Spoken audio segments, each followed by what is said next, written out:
Instead of saying it's very unbecoming of you, why not say it's very becoming of you?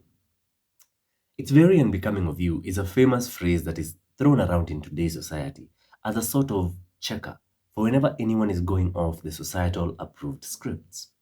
Whenever you behave contrary to how you're used to showing up in society, to your friends, to your family, to your partners, that's when you casually hear this statement being thrown into the mix.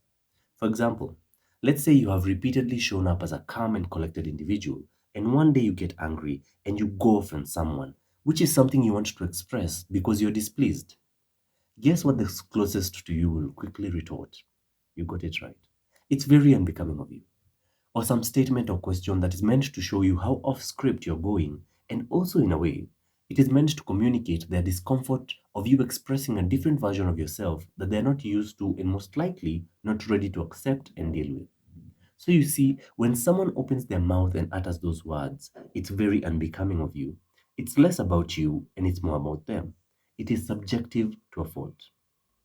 It's a consequence of the upbringing and enculturation we have all received from our selective communities that are driven by societal norms. What is a norm? Something that is usual, typical, and it's a standard.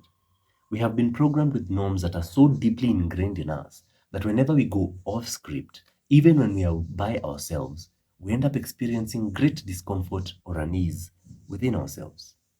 It's no wonder that ours is a society with the highest number of mental and psychological disorders in recorded history. Carl Jung said, the world will ask you who you are, and if you don't know, the world will tell you. The world here being equated to the collective society and its agenda based norms, which you can be sure of are not to your best interests. Thus, the question remains to be or not to be. Being is our natural state. Be hence human being, you get it? As in, we are being as humans are. Spirit or energy beings, hence we are being as spirits are or as energy is. So it only goes to show that in all aspects of being, we are making a choice on how and what to be. That's why most of us find it difficult to define ourselves because we have been programmed that to believe that once you have defined something, you have to remain as such. When it's clearly a facade, it's a lie meant to keep you in boxes and labels that are easier to handle or manage. I encourage everyone to do some research on why and how societies were formed, and you'll get to see the truth from the lies that we have been fed and we continue to feed ourselves to date.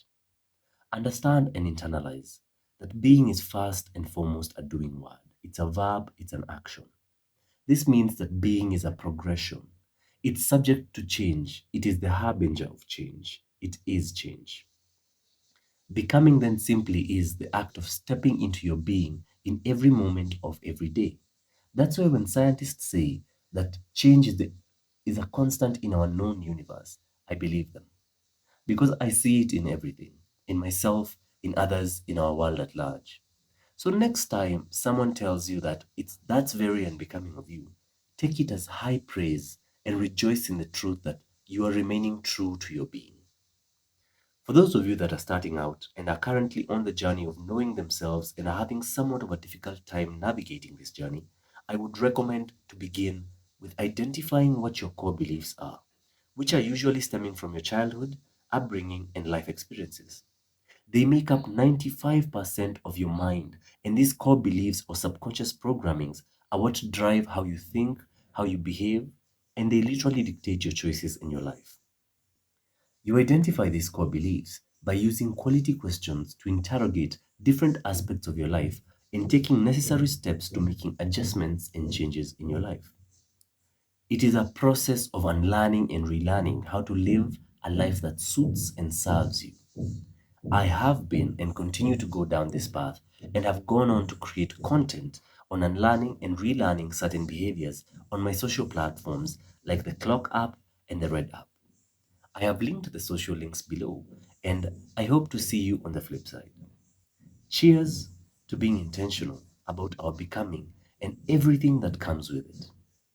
Catch you on the flip side.